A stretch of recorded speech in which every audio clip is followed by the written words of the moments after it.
sou Bridget Cole, tenho 35 anos, sou gerente de marketing em Lincoln, Nebraska, e vivo uma vida que construí do zero. Naquele dia, durante uma reunião tensa no trabalho, meu celular vibrou sobre a mesa, quebrando minha concentração. Uma mensagem da minha irmã apareceu na tela. Me manda $2.800 pro baile de formatura. Fiquei paralisada, o maxilar travado. $2.800 por um vestido e uma única noite de festa. Respondi. Trabalha e conquista o seu. Minutos depois, a mensagem dos meus pais chegou e foi como um tapa. Pague, ou saia desta família. Meu coração disparou. Por anos, eu havia mandado dinheiro, acreditando que era apenas para emergências ou necessidades reais. Mas agora, estavam me exigindo que eu pagasse o baile da minha irmã ou seria renegada. A raiva veio primeiro, seguida por algo mais profundo, a dolorosa percepção de que talvez eles tivessem me usado muito antes do que eu quis admitir. Naquela noite, depois de horas andando de um lado para o outro e repetindo aquelas palavras na cabeça, tomei uma decisão. Meus dedos pairaram sobre a tela e eu pressionei. Cancelar, cancelar, cancelar tudo. Às 8h30 da manhã seguinte, meu mundo havia virado de cabeça para baixo. E logo depois, descobri uma verdade tão chocante que você nem vai acreditar. Se você já enfrentou pressão familiar como essa, compartilhe sua experiência nos comentários, quero saber como você lidou. E fique de olho, mais histórias reais como a minha estão por vir. Para entender por que a mensagem da minha irmã me abalou tanto, você precisa conhecer a minha família. Eu construí minha vida sozinha, sem ajuda, sem atalhos. Desde cedo, aprendi que trabalhar duro era minha única saída. Mas meus pais nunca viram dessa forma. Minha mãe e meu pai colocaram tudo na minha irmã, a filha de ouro, a bebê da família. Quando ela nasceu, eu tinha 17 anos, já me virando sozinha, trabalhando meio período, enquanto eles atendiam a cada capricho dela. Minha mãe, sempre a mandona, e meu pai, o apoio silencioso, viviam acima das possibilidades. Compravam roupas de marca para minha irmã, faziam festas de aniversário extravagantes, até bancavam viagens de fim de semana com as amigas, tudo isso apesar das finanças instáveis. A casa deles, nos subúrbios de Lincoln, era um buraco sem fundo de gastos, sempre precisando de conserto, sempre sem dinheiro. Enquanto isso, eu ralava na faculdade, equilibrando 2 empregos, decidida a vencer sozinha. Aos 25 anos, consegui meu primeiro emprego em marketing. Aos 30, já liderava campanhas para grandes clientes, vivendo confortavelmente, sem amarras. Meus pais, porém, me viam como um cofre de emergência. Há 4 anos, criei uma conta conjunta da família para ajudar com contas, mantimentos, despesas básicas. Acreditei que estava fazendo o certo, aliviando o peso deles. Estava tão ocupada que nunca monitorei de perto, confiando que usariam o dinheiro com responsabilidade. Mas minha irmã, criada com tudo de bandeja, cresceu achando que o mundo devia tudo a ela. Aos 18 anos, já era viciada em luxo, vestidos de $500, jantares de $200, o que quisesse. E meus pais incentivavam tudo isso, esvaziando as economias só para mantê-la satisfeita. Eu não tinha percebido quão fundo isso ia até agora. Sempre me sentia a de fora, aquela que precisava provar o próprio valor, enquanto minha irmã ganhava passe livre para tudo. Minha mãe sempre dizia: ela é jovem. Deixe ela aproveitar a vida. E meu pai apenas concordava em silêncio. Eu mantinha a cabeça baixa, construí minha carreira, e mandava dinheiro quando pediam. Mas aquela conta que eu criei, foi o maior erro da minha vida. Eu confiei neles. Achei que o dinheiro seria usado para coisas essenciais. Hoje, olhando para trás, vejo todos os sinais. As joias novas da minha irmã, as desculpas vagas da minha mãe sobre gastos inesperados. Eu deveria ter percebido antes. Minha vida inteira, fui a responsável, a que resolvia os problemas. E, mesmo assim, sou a primeira a ser atacada quando digo a não. Quando eu era criança, ouvi a voz da minha mãe fria e impaciente sempre que eu pedi ajuda. Se vira, Bridget. Mas com a minha irmã, era diferente. Por ela, largavam tudo. Lembro do aniversário de 10 anos dela, uma festa temática de princesa que custou $2.000, enquanto eu trabalhava nos fins de semana para pagar meus livros da faculdade. Meu pai chegou a dizer uma vez: Ela é a nossa segunda chance de acertar. Aquilo doeu, mas eu engoli em seco e segui em frente. Com o passar dos anos, as exigências da minha irmã só aumentaram. Celulares novos, ingressos para shows, tardes de compras. Meus pais nunca pestanejaram mesmo com a conta bancária no vermelho. Achei que estava ajudando ao criar aquela conta conjunta. Mas agora percebo que fui ingênua cega diante do que realmente estavam fazendo. Passei anos provando que não precisava deles, construindo uma vida da qual me orgulho. Enquanto isso, minha irmã nunca precisou mover um dedo. Meus pais garantiram isso, a qualquer custo. E eu? Eu era quem eles esperavam que pagasse a conta. Naquele dia, eu estava trabalhando quando o celular começou a vibrar sem parar. A mensagem da minha irmã piscava na tela, exigente e fria. Preciso de $2.800 pro baile de formatura. Manda agora. Senti o sangue ferver. $2.800 por um baile do ensino médio. Por um vestido que ela usaria uma vez e uma limo para se exibir. Digitei, com os dedos tremendo de irritação. Nem pensar. Arrume um emprego e conquiste o seu dinheiro. Apertei a enviar, esperando que ela reclamasse ou mandasse uma mensagem chorosa. Mas segundos depois, o telefone tocou. A voz dela era aguda, transbordando arrogância. Você é tão egoísta, Bridget. É só um baile. Por que não pode me ajudar? Segurei o telefone com força, tentando manter a calma. Você tem 18 anos, respondi. Muitos jovens trabalham meio período para pagar o baile. Tenta fazer o mesmo. Ela bufou, o tom venenoso. Você não entende. Eu mereço isso. Antes que eu pudesse responder, ela desligou, me deixando encarando a tela em branco, com o estômago revirando. Mereço. Desde quando ela merecia o meu dinheiro? Tentei me concentrar no trabalho, mas as palavras dela ecoavam na minha cabeça. Eu passei anos lutando para provar que podia me sustentar. Enquanto ela ganhava tudo de bandeja. A injustiça me corroía. Um lembrete doloroso de todas as vezes em que meus pais escolheram ela, e não eu.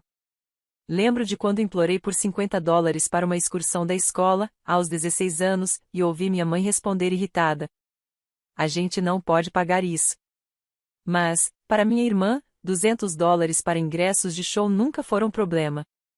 Por volta do meio-dia, ouvi a voz dela novamente desta vez, em uma mensagem de voz enviada por engano. Mãe, pai, a Bridget tá sendo impossível, ela choramingou. Mandei ela pagar. Fiquei paralisada, imaginando-a andando de um lado para o outro na sala da casa dos meus pais, no mesmo teatro de sempre a filha perfeita fazendo-se de vítima. Minutos depois, o texto da minha mãe chegou como uma lâmina cortante. Pague o baile da sua irmã ou nem se considere mais parte desta família. Logo em seguida, a mensagem do meu pai, curta e gelada. Faça a coisa certa, Bridget.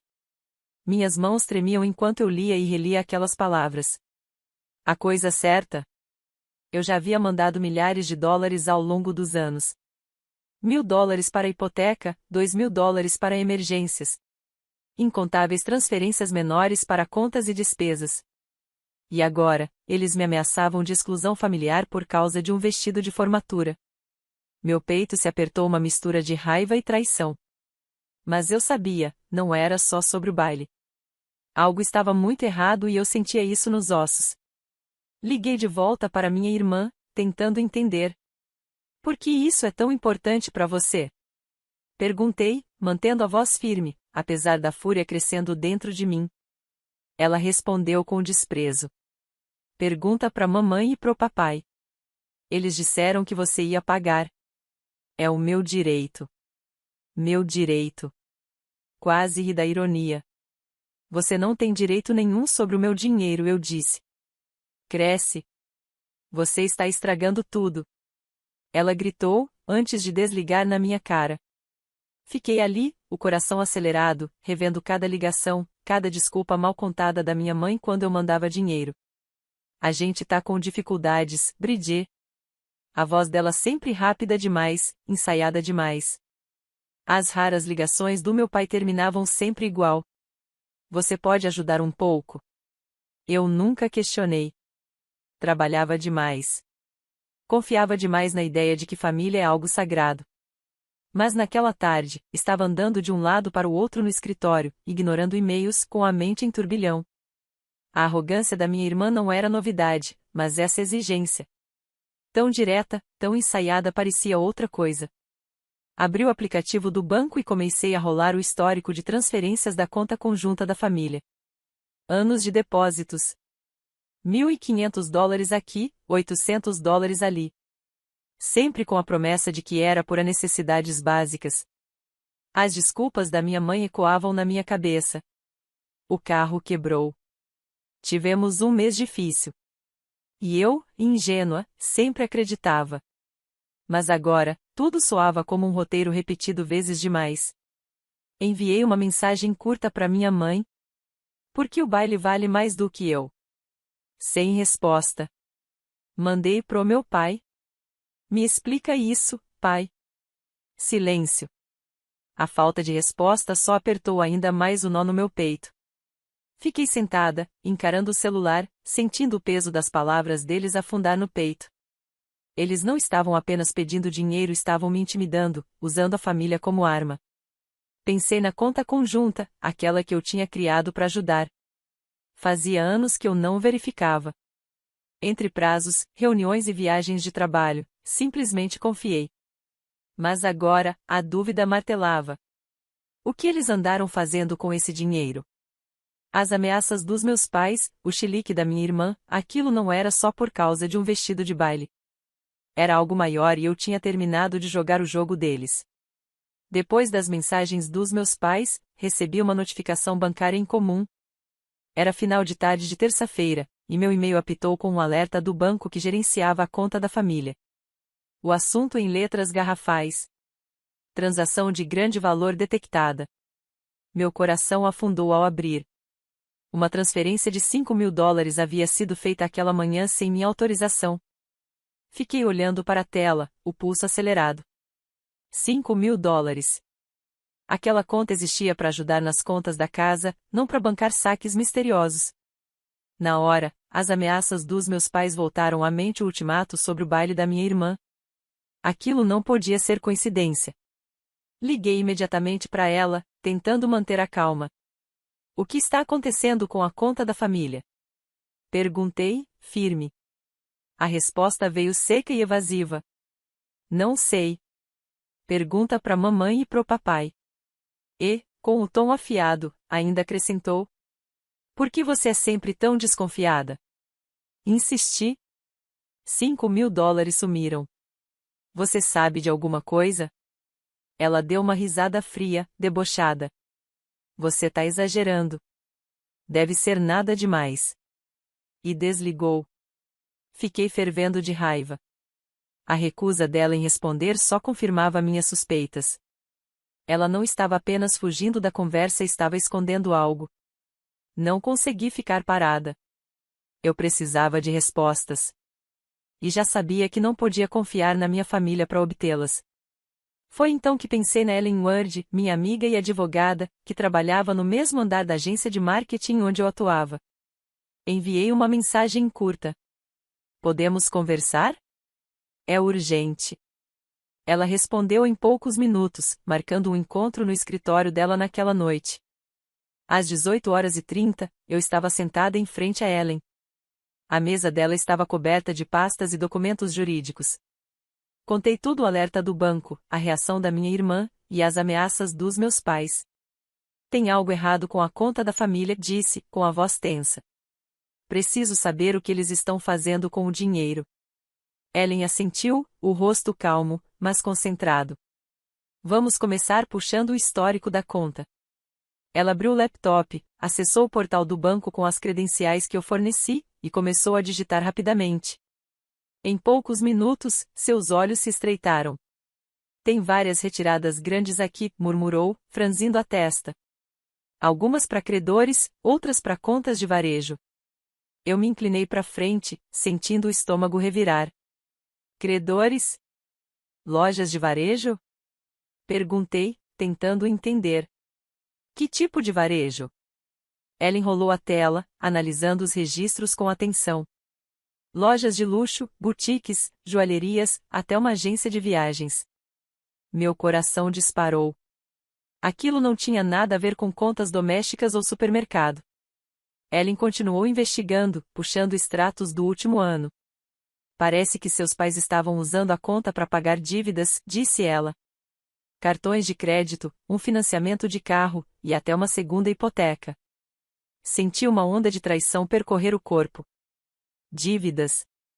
Eles nunca mencionaram uma segunda hipoteca. Lembrei das ligações, das vozes cansadas pedindo só uma ajudinha para cobrir gastos inesperados.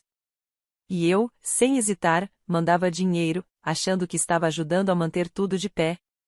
Mas agora eu vi a verdade. Eles estavam drenando a conta para sustentar um estilo de vida que não podiam bancar. Ellen apontou para outra sequência de transações. Estas são menores, mas constantes, explicou. Pagamentos em lojas de roupas, restaurantes, e até para uma organização de eventos de formatura. Meu estômago virou. Formatura. A lembrança do pedido da minha irmã $2.800 brilhou na minha mente como um alerta. Eles estão bancando os gastos dela com o meu dinheiro, murmurei, a voz quase falhando. Ellen assentiu, séria. Parece que seus pais estavam usando seu dinheiro tanto para pagar dívidas quanto para dar à sua irmã tudo o que ela quer. Afundei na cadeira, atordoada. Todos aqueles anos acreditando que eu estava ajudando com necessidades básicas. Na verdade, eu estava financiando as mentiras deles. Saí do escritório da Ellen com o coração pesado, um vazio no peito. Meus pais não estavam apenas me pressionando pelo dinheiro do baile. Eles estavam encobrindo um padrão de engano. Eu precisava de provas concretas. Mas uma coisa já estava clara. Isso tinha que acabar. No dia seguinte, voltei ao escritório de Ellen. A sala estava mal iluminada, cheia de pilhas de pastas, mas o olhar dela continuava afiado e determinado. Ela empurrou uma pilha de papéis na minha direção, o rosto sério. Estes são os registros bancários. E você não vai gostar do que vai ver. Meu estômago se revirou conforme comecei a ler a primeira página. Em 4 anos, mais de $100.000 haviam sido retirados da conta conjunta. Meu dinheiro, sugado sem uma palavra sequer. Um golpe de traição me atingiu em cheio. Eu tinha confiado neles, acreditando que estava ajudando em tempos difíceis. Mas, na verdade, eles estavam me deixando sem nada. Ellen folheou as páginas, apontando os números. Seus pais fizeram dezenas de transferências grandes, disse. Algumas foram para empresas de cartão de crédito, outras para um financiamento de carro, e até para aquela segunda hipoteca que eles nunca mencionaram. Senti a garganta fechar. Uma segunda hipoteca? Eles sempre disseram que a casa estava quase quitada. Então Ellen virou mais uma página, mostrando uma seção de saques menores, porém constantes. Para boutiques, joalherias e uma agência de viagens usada nos passeios da minha irmã. E aqui, apontou Ellen, circulando uma linha no extrato. Um pagamento de $3.000 para uma planejadora de eventos de luxo. Despesas de formatura, disse ela. De repente, tudo fez sentido. A exigência dos $2.800 não era um pedido. Era parte de um padrão. Minha irmã havia sido criada acreditando que o meu dinheiro era dela. Recostei na cadeira, a mente girando. Entre raiva, incredulidade e dor. Cada ligação da minha mãe, cada pedido de só uma ajudinha, passou como um filme na minha cabeça. Eu havia mandado milhares de dólares, acreditando que era para coisas essenciais: comida, contas, sobrevivência.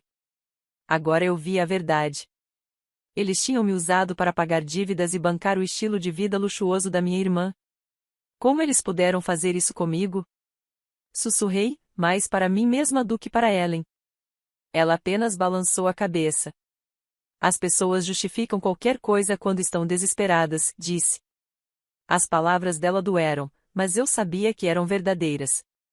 E naquele momento, eu soube o que precisava fazer. Na manhã seguinte, uma quarta-feira, liguei para o banco e mandei encerrar a conta conjunta. O processo durou apenas 10 minutos, mas cada clique parecia cortar uma corrente. Passei anos me prendendo aos problemas deles, e agora, finalmente, eu estava livre. Com a conta congelada, escrevi um e-mail para meus pais e minha irmã. Curto. Frio. Direto. A conta conjunta está encerrada. 6 sobre os $100.000. Não haverá mais dinheiro. Apertei enviar. Minhas mãos estavam firmes, mas o peito pesava. Não era só sobre dinheiro. Era sobre confiança e eles haviam destruído isso. Em poucas horas, meu celular explodiu. A primeira a ligar foi minha irmã. A voz dela era uma mistura de pânico e raiva. Você não pode fazer isso! Gritou. A gente precisa dessa conta. Respirei fundo, tentando me manter calma, mesmo com o coração disparando. Precisam para quê? Para mais vestidos de grife? Perguntei. Ela gaguejou, depois gritou. Você está destruindo esta família. E desligou. Logo em seguida, chegou a mensagem da minha mãe, um muro de texto, cheia de acusações. Como você ousa nos acusar? Precisávamos desse dinheiro para sobreviver. Sobreviver. Com viagens de luxo e festas de formatura planejadas por profissionais. Meu pai mandou uma mensagem curta, mas desesperada. Bridget, pense bem no que está fazendo com a gente. Não respondi. As desculpas dele soavam vazias. Liguei para Ellen e contei tudo. Eles estão surtando, disse, com a voz tremendo entre raiva e alívio.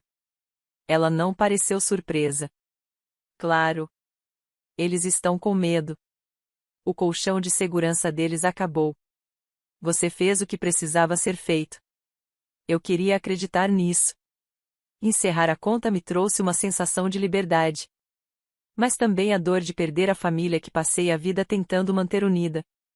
As mentiras deles mudaram tudo, e eu não sabia o que viria depois. Uma semana depois, dirigi até a casa dos meus pais, no subúrbio de Lincoln. Minhas mãos apertavam o volante com força, ao meu lado, uma pasta cheia de documentos do banco. O peso do que eu estava prestes a fazer pressionava o peito. Passei dias me preparando, revisando os relatórios da Ellen. $100.000 drenados da conta conjunta ao longo de 4 anos. E, além disso, $500.000 em dívidas acumuladas pelos meus pais. Aquele seria o dia da verdade. Sem mais mentiras. Entrei na sala de estar. O ar estava pesado, carregado de tensão. Minha mãe estava sentada no sofá, os olhos estreitos, desconfiados. Meu pai, de pé junto à janela, braços cruzados, o rosto impenetrável. Minha irmã estava jogada em uma poltrona, olhando fixamente para o celular, evitando meu olhar. Eu não perdi tempo. Eu sei de tudo, disse, deixando a pasta cair sobre a mesa de centro. A conta que eu criei para ajudar vocês. Vocês tiraram $100.000 e agora estão afundados em $500.000 de dívidas. Espalhei os documentos, extratos bancários, registros de transações, provas de cada gasto. Pagamentos de cartão de crédito, um empréstimo de carro, uma segunda hipoteca escondida, e o pior, milhares gastos com roupas de grife e viagens da minha irmã. O rosto da minha mãe se desfez, mas não por culpa e sim por indignação. Como você pôde se meter nos nossos assuntos privados? Disparou, a voz trêmula. Isso é coisa de família. Uma onda de fúria subiu pelo meu peito. Família? Repeti. Eu dei tudo para vocês, e vocês me usaram. Minha voz saiu firme, mesmo com o coração em pedaços. Vocês mentiram para mim. Disseram que era para pagar contas, para sobreviver. Mas usaram meu dinheiro para bancar o luxo dela. Apontei para minha irmã, que continuava sem me encarar. Meu pai deu um passo à frente, o tom duro e autoritário. Você não entende, Bridget. Nós não tínhamos escolha. As dívidas se acumularam. Era sua obrigação nos ajudar. Fiquei atônita. Obrigação? Eu mandei milhares de dólares todos os anos. Respondi. E vocês gastaram tudo com coisas que nunca podiam pagar. Minha mãe se meteu, chorando agora. Você é tão egoísta. Fizemos isso por ela, pela sua irmã, pelo futuro dela. Olhei para minha irmã, esperando alguma reação, uma defesa, um pedido de desculpas, qualquer coisa. Mas ela ficou em silêncio, o rosto frio, vazio, deixando nossos pais brigarem por ela. Aquele silêncio doeu mais do que qualquer palavra. Ela não era apenas cúmplice, ela acreditava que tinha direito a tudo isso. Meu pai ergueu a voz. Você não pode virar as costas pra gente. Gritou, os olhos faiscando. Somos sua família. Você nos deve. Deve a eles. A audácia dele queimou na minha garganta. Eu não devo nada a vocês, respondi, a voz firme, subindo de tom. A conta está encerrada. Não vai haver mais dinheiro. Vocês estão por conta própria. Minha mãe ofegou, levando a mão ao peito como se eu a tivesse atingido. Você está nos abandonando. Gritou. Minha irmã finalmente levantou o olhar, os olhos cheios de pânico, mas ainda sem dizer uma palavra. Eu encarei os três, sem recuar. Quem me abandonou foram vocês, disse, a voz gelada. Usaram minha confiança, minhas economias, por anos. A sala explodiu em gritos. Minha mãe me acusava de falta de lealdade. Meu pai me chamava de ingrata, de traidora. E minha irmã sentada, muda, imóvel. Como se nada daquilo fosse culpa dela. Reuni os documentos, as mãos tremendo entre raiva e alívio. Chega, disse, caminhando até a porta. As vozes deles me seguiram um coro de gritos, culpa e desespero, mas eu não olhei para trás. Eu tinha dado a eles uma chance de se explicar, e tudo o que recebi foi acusação e vitimismo.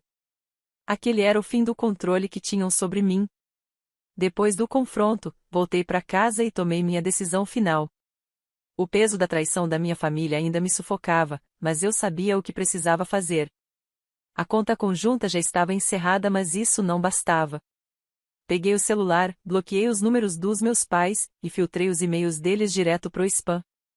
O número da minha irmã foi o próximo. Cada toque na tela parecia cortar um laço que eu havia passado anos tentando manter. Doía, mas também trazia uma força silenciosa. Eu estava, enfim, livre de ser o apoio financeiro deles. Meses se passaram até que uma prima distante me contou a notícia.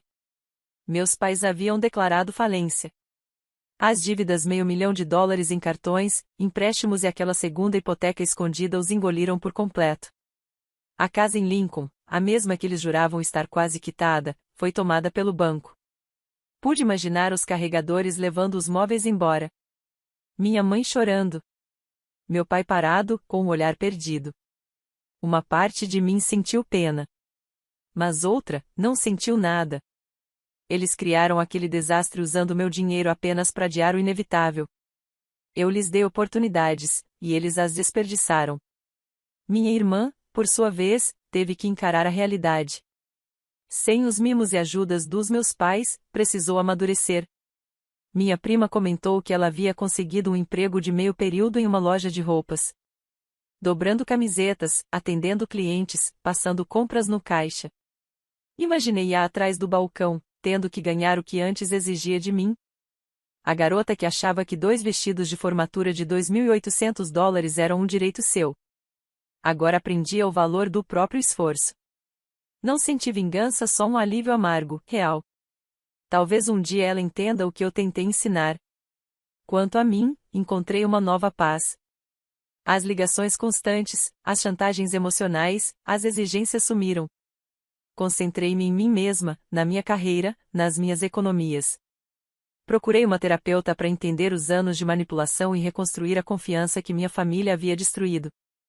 Estabelecer limites não foi fácil. Significou abandonar a esperança de que eles mudassem. De que um dia me vissem como algo além de uma conta bancária. Mas significou também liberdade. Aprendi a dizer não. A proteger meu futuro. A parar de deixar o caos deles ditar minha vida. Olhando para trás, tudo isso me ensinou algo essencial. Família não é sinônimo de obrigação. Amor verdadeiro não tem preço. Pensei, por anos, que era meu dever salvá-los. Que os problemas deles eram responsabilidade minha. Eu estava errada. O que me salvou foi aprender a dizer basta. Assumir o controle das minhas finanças. E me afastar da toxicidade. Se você está preso em um ciclo parecido, saiba disso. Você não precisa se arruinar para provar amor. Você não deve sua segurança a ninguém. Proteja a si mesmo em primeiro lugar. Isso não é egoísmo, é sobrevivência. A todos que estão me ouvindo, obrigada por acompanharem minha história. Foi um caminho difícil, mas compartilhar tudo isso me ajuda a curar. Eu adoraria saber das suas experiências. Você já precisou estabelecer limites com sua família? Deixe um comentário aqui embaixo, vamos conversar sobre isso. Se essa história falou com você, clique em inscrever-se e fique por perto para mais histórias reais como a minha. O seu apoio significa tudo para mim.